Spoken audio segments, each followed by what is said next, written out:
Abra sua Bíblia, João capítulo 14.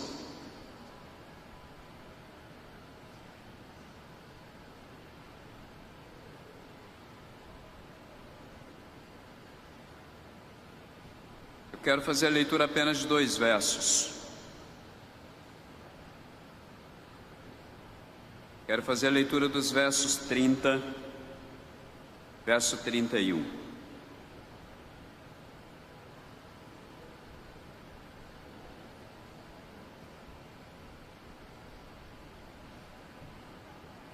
A palavra do Senhor nos diz: já não falarei muito convosco, porque o príncipe deste mundo está chegando, e ele nada tem em comum comigo, mas faço aquilo que o Pai me ordenou, para que o mundo saiba que eu amo o Pai. Levantai-vos, vamos sair daqui. Se você ler apenas esse texto, talvez você não consiga compreendê-lo muito bem.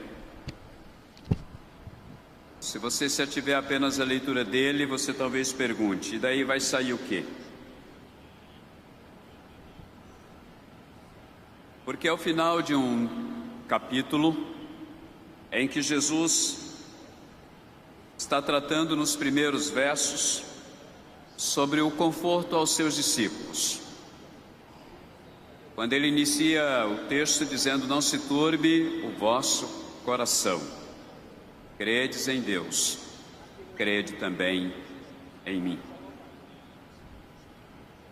Quando você lê esse texto, você se depara com os discípulos vivendo um momento de tristeza, talvez de inconstância, de luta interior, porque está se aproximando o momento em que Jesus vai morrer na cruz por nós.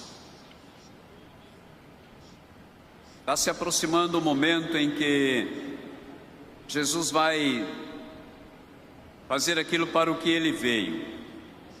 Ele veio para salvar o homem dos seus pecados. E ele está tratando sobre isso, você vai verificar até o verso 14, ele tratando sobre isso quanto à sua partida. Está chegando o momento. No verso 15 em diante você vê ele tratando sobre uma promessa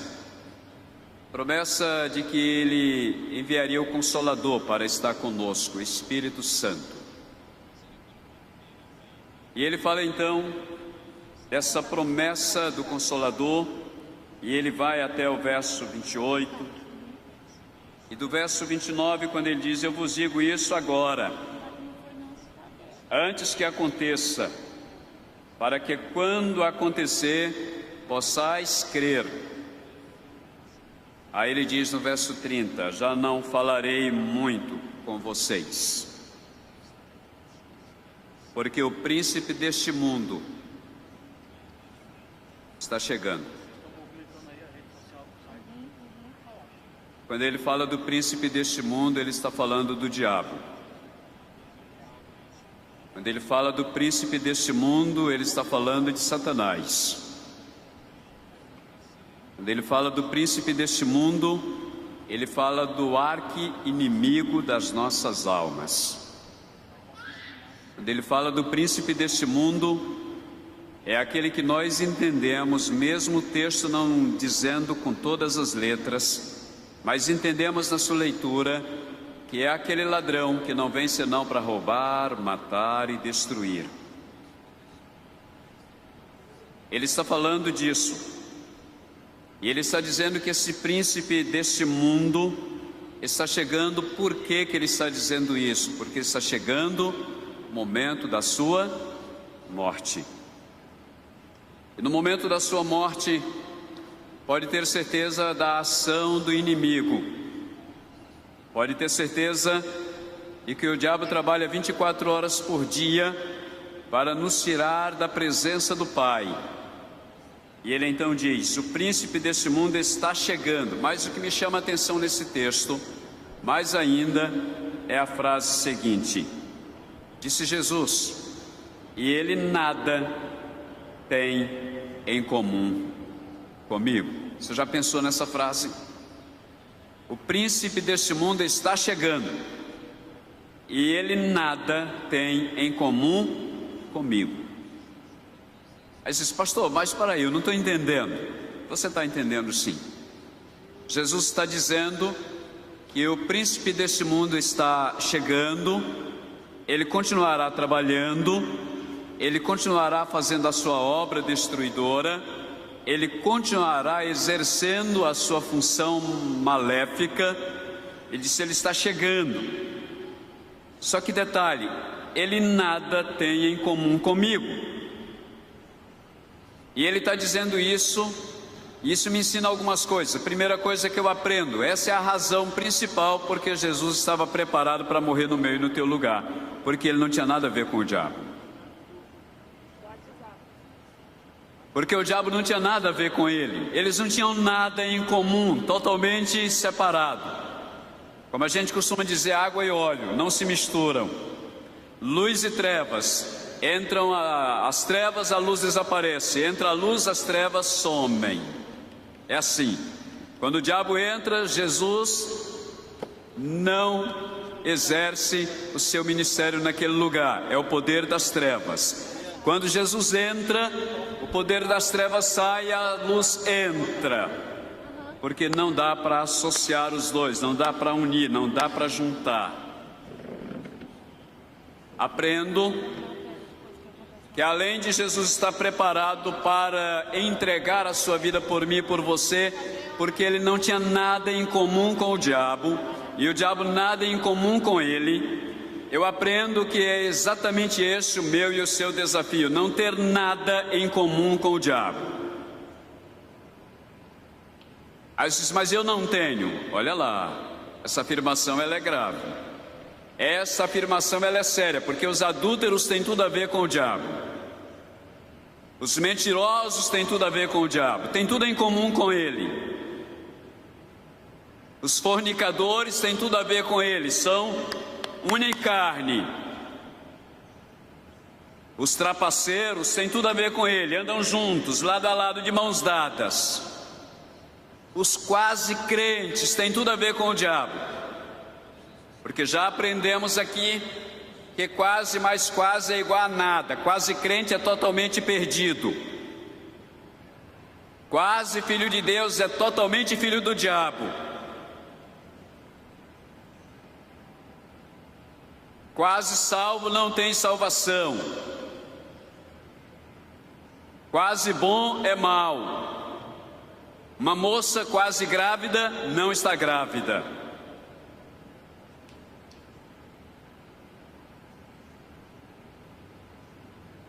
O príncipe deste mundo está chegando.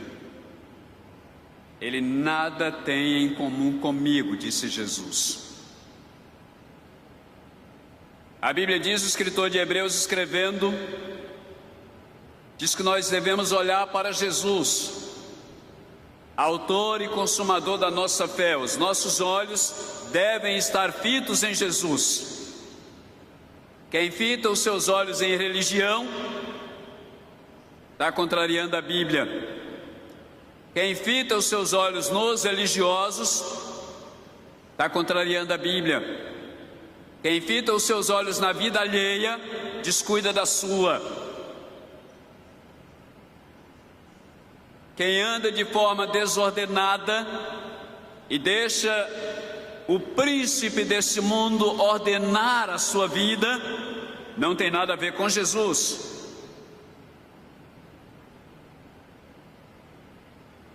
Nós encontramos na primeira carta de João algo muito interessante. O texto diz, não ameis o mundo, nem as coisas que no mundo há.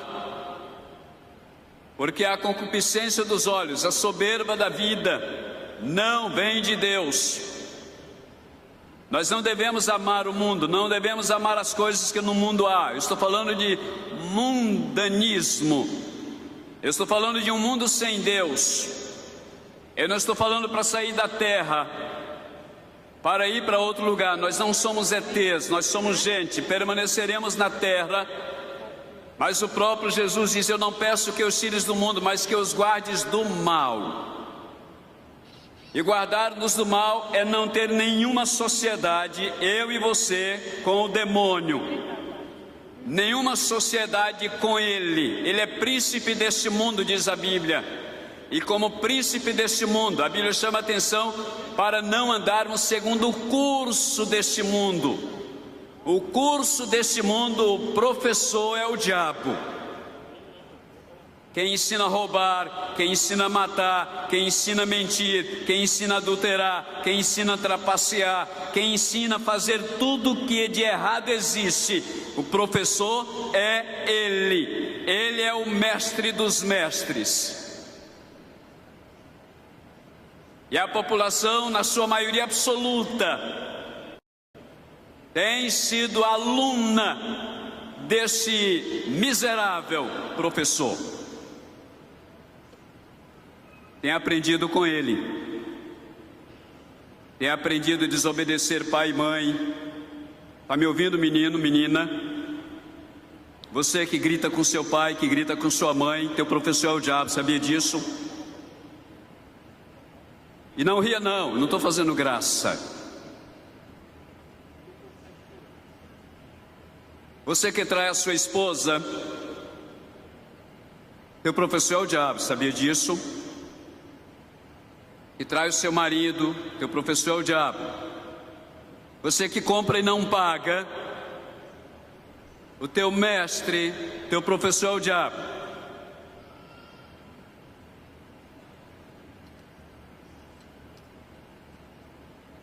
Você que se diz cristão e não honra o nome de Cristo, você não tem comunhão com Cristo. E quem não tem comunhão com Cristo tem comunhão com o inimigo dele. Jesus disse: o príncipe deste mundo, ele chama de príncipe, é aquele que comanda o mundo, é aquele que é o professor, o curso deste mundo. O curso tem um professor, alguém que ensina a gente a andar de forma errada, a gente fazer as coisas erradas. Eu não estou falando de errar porque somos humanos, eu estou falando de prazerosamente errar e achar que não está errando. Eu estou falando de admitir que está errado e não querer mudança. Eu estou falando de dizer: eu sei que eu estou errado, mas eu gosto. Eu estou falando de alguém que admite, reconhece: eu sei que eu não estou indo como a Bíblia ensina, como Deus ensina, como Cristo quer, mas eu vou continuar amaziado. Não assume um casamento, jovens transando com a namorada. Eu estou falando disso. Eu não sei se eu preciso desenhar de forma colorida para alguns de nós entender o que está sendo dito. O que Jesus está dizendo é: o príncipe deste mundo, o diabo, ele está vindo, mas eu não tenho nada em comum com ele. E aí eu li esse texto e eu tremi quando li isso, porque quem não tem nada em comum com ele tem tudo em comum com Jesus. E quem tem em comum com o diabo não tem nada em comum com Jesus. Nada. Não me importa se você é batista, não me importa se você é pentecostal ou tradicional, não importa se você é presbiteriano ou da Assembleia de Deus, não importa se você é de alguma comunidade, se você é espírita ou é católico, não me importa nada disso. O que está me importando agora aqui é: ou você anda com Deus, ou você anda com o inimigo dele. O que Jesus está dizendo é: o diabo é meu inimigo. Você já parou para pensar nisso? O que ele está dizendo aqui é: o diabo é meu inimigo. E eu não quero amizade com ele, eu não quero ficar batendo papo com ele, eu não quero fazer dobradinha com ele, eu não quero andar com ele, eu não quero partilhar das minhas coisas com ele, eu não quero partilhar da minha família com ele, eu não quero partilhar da minha vida com ele.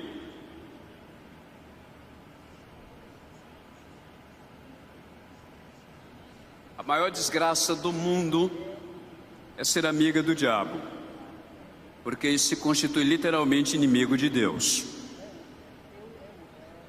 Pode ter certeza disso, não há meio termo não. Uma das coisas piores para mim, tem muita coisa ruim, mas uma das coisas piores para mim é ir em velório, que nós crentes queremos botar a pessoa no céu, porque ela morreu sem Jesus, e nós queremos dar um jeitinho para ela entrar no céu, sem Jesus. Pensa num negócio ruim. E a família chega, não pastor, mas meu marido era um homem extraordinário. Ele não era crente, mas ele era uma bênção.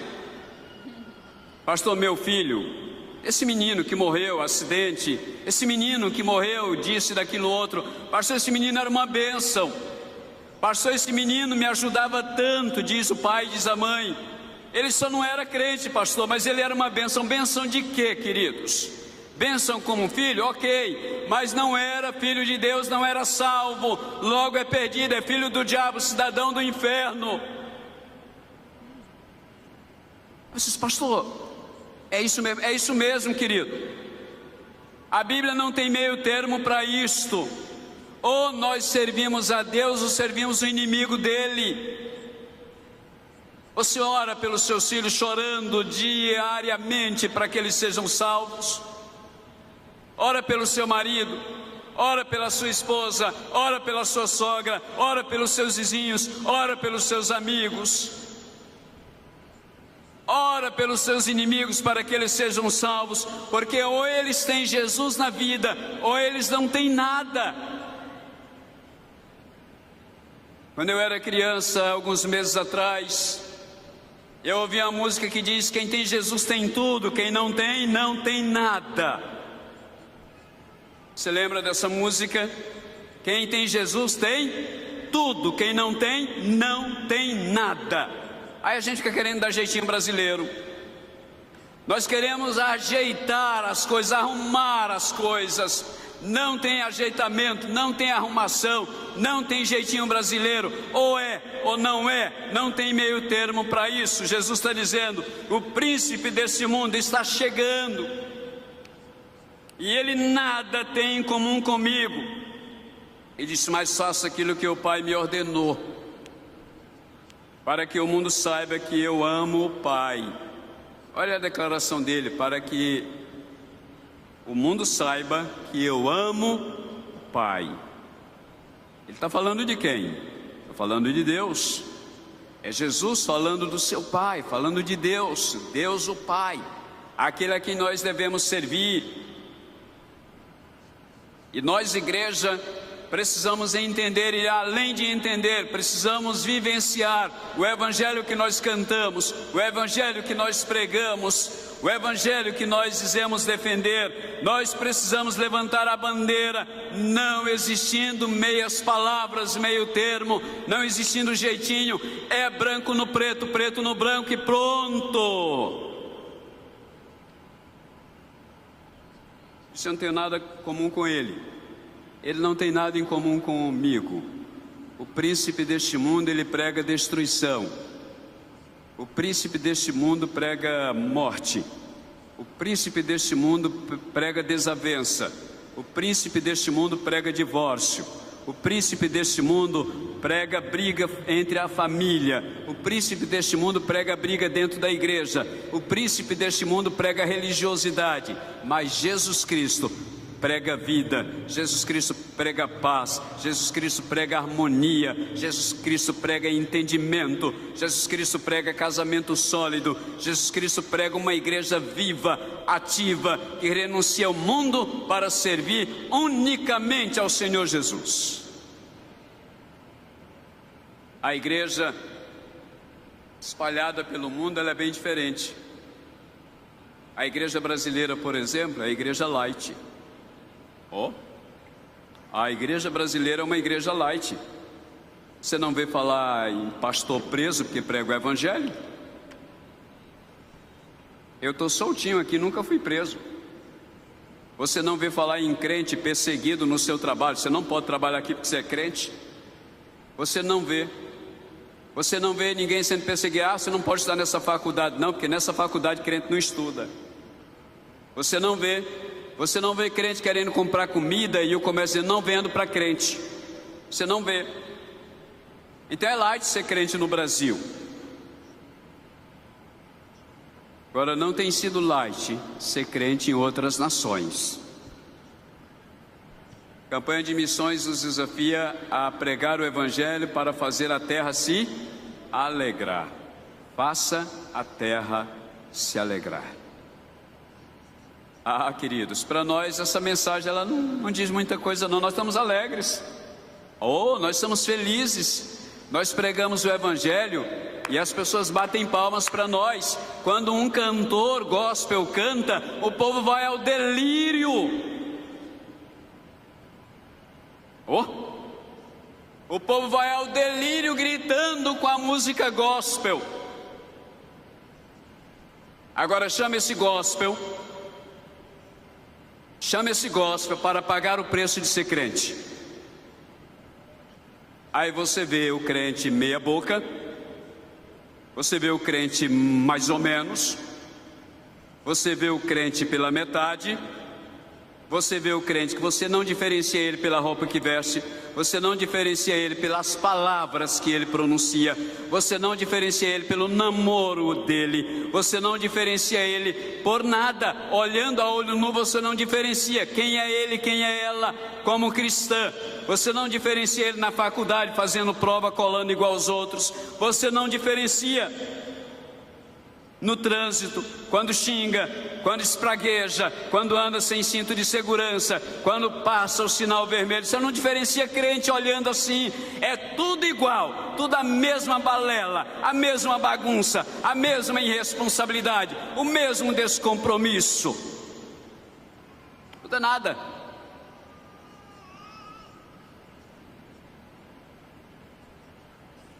Agora vamos pensar essas coisas acontecendo e nós crentes sendo perseguidos, nós crentes sendo zombados, porque as meninas resolveram vestir roupa que cobre o corpo, aí são zombadas. Que a maioria das meninas crentes hoje veste para apresentar o corpo e apresentar que é até aquilo que não era para a gente ver. Os meninos também fazem a mesma coisa. Então não dá. Ah, ali vai passando uma irmã. Irmã de quem? Ah, ele vai passando uma santa mulher. Santa, vírgula.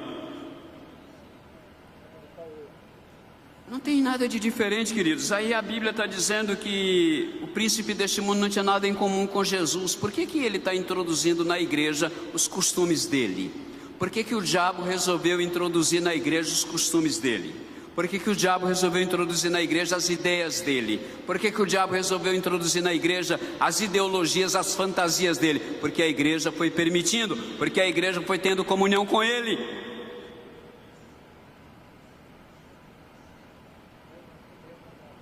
A igreja foi tendo comunhão com o diabo, porque se ela não tem comunhão com o diabo, a igreja não cresce.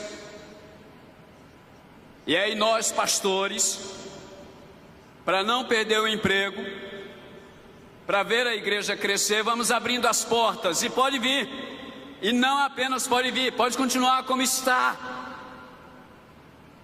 Não precisa mudar nada não, porque o discurso da igreja evangélica brasileira hoje é: você serve a Jesus. Não precisa mudar nada não, não precisa mudar nada. Se você fazia filme pornô, continua fazendo filme pornô. Não precisa mudar nada não, pode ser um ator de pornô, uma atriz de pornô.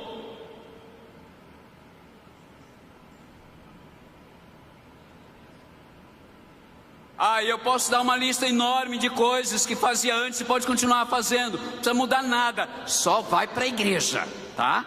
Fim do demo.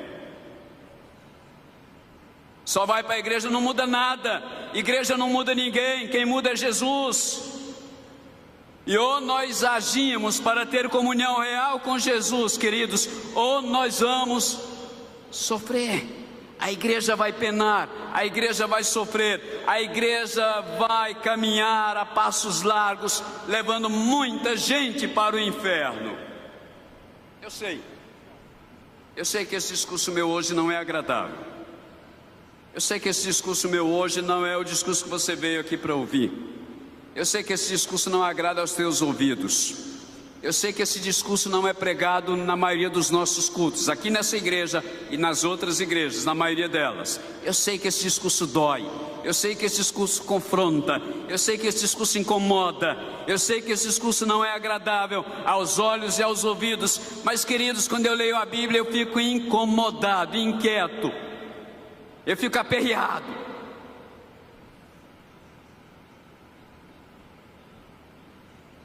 Quando eu vejo Jesus dizendo, ele nada tem em comum comigo. Deixa eu perguntar, o que o diabo tem em comum contigo? Aí você diz, pastor, comigo nada. Amém. Porque esse deve ser o nosso discurso, essa deve ser a nossa frase, igual a de Jesus. Ele nada tem em comum comigo. Ele nada tem em comum contigo. Ele nada tem em comum conosco. Ele nada tem em comum com a igreja. Ele nada tem em comum com a igreja de Jesus Cristo. Você sabe disso? Aí eu pergunto, você está tendo alguma comunhão com Ele? É hora de reavaliar. É hora de pensar, o que eu estou fazendo se sou cristão? Se Cristo deu-me total perdão. Há muitas vidas sem lá sem pão, há muita gente sem salvação. É essa a letra de um dos hinos que nós costumamos cantar. O que estamos fazendo se nós somos cristãos? Imagina que nesse momento, eu já vou terminar. Imagina que nesse momento todas as igrejas evangélicas de Araguaína se reunissem num lugar para adorar a Deus. A Bíblia diz que a oração de um justo pode muito nos seus efeitos.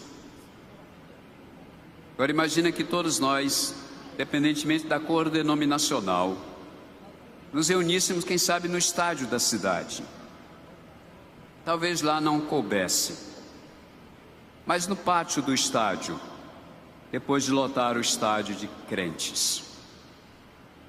E a igreja se reunisse, desse as mãos e disséssemos a frase de Jesus: o príncipe deste mundo está chegando. Ele nada tem em comum comigo. Isso no domingo à noite. E na segunda-feira continuarmos repetindo na nossa mente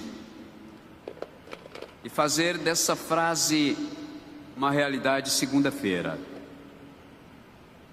Está entendendo?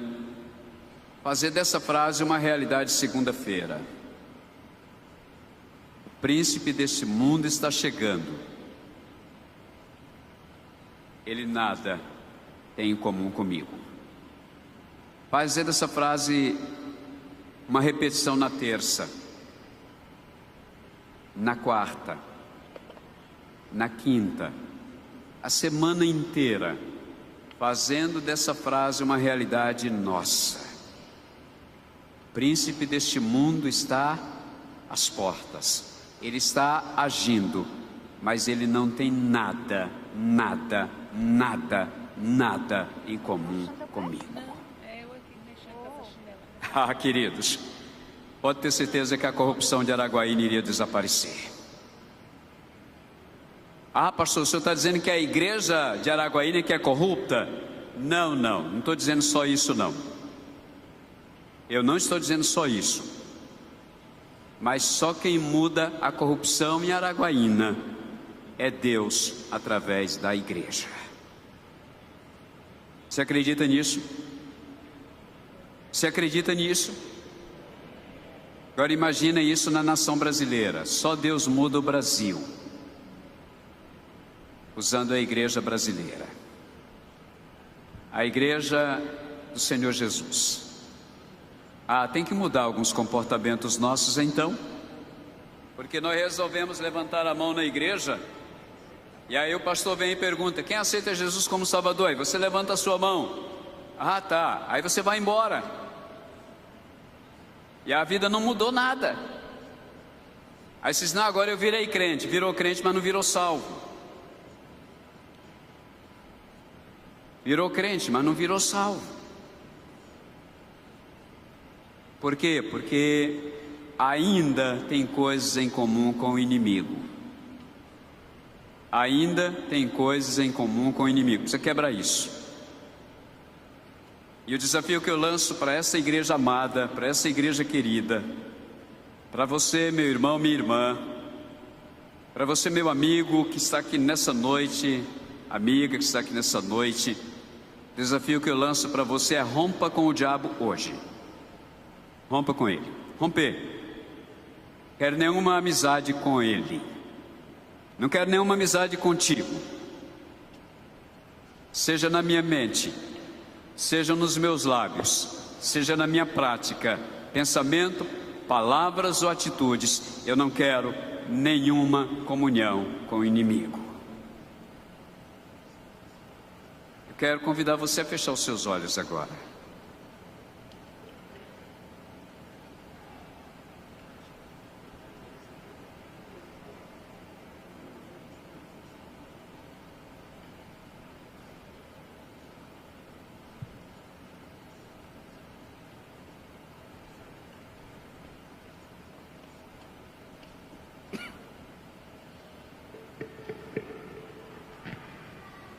Servir a Deus é um ato, é uma decisão. Servir a Deus é uma decisão.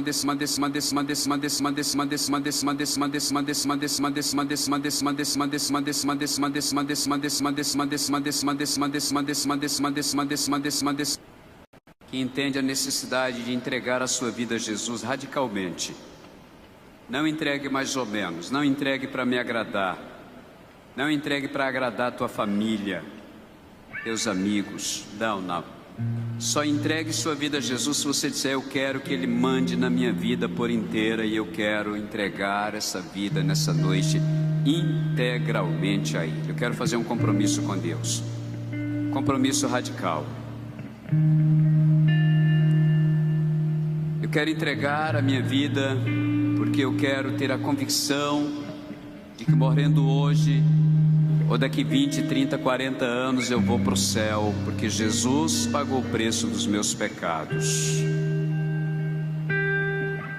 Quantas pessoas querem fazer esse compromisso com Deus essa noite? Levante sua mão e eu quero orar por você. Aonde você está? Quero convidar você a levantar a sua mão. Se você faz esse compromisso com o Senhor nessa noite, levante sua mão agora, dizendo: sim, eu quero fazer esse compromisso. Pode levantar. Tem alguém aqui que entendeu a necessidade de radicalmente entregar a sua vida a Jesus? Tem alguém aqui que deseja se reconciliar com Deus? Levante sua mão, em nome de Jesus. Quem sabe em casa tem alguém, faça isso aí onde você está.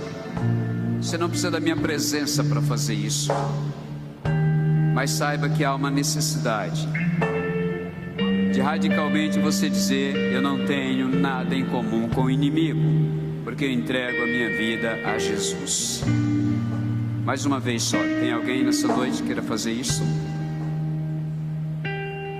Pai, no nome de Jesus, quero convidar o Senhor a conduzir a vida dessa igreja, a minha vida em particular. Quero convidar o Senhor para me fortalecer na caminhada contigo. Eu quero convidar o Senhor para me dar essa convicção a cada manhã de que eu nada tenho em comum com o inimigo das nossas vidas. Eu quero pedir a Deus, como igreja, por nós que fazemos a tua igreja nesse lugar. Pai, no nome de Jesus, dá a nós a convicção de que nós não queremos nada com o inimigo e que ele não tem nenhum poder sobre a nossa vida. porque a nossa vida pertence ao Senhor,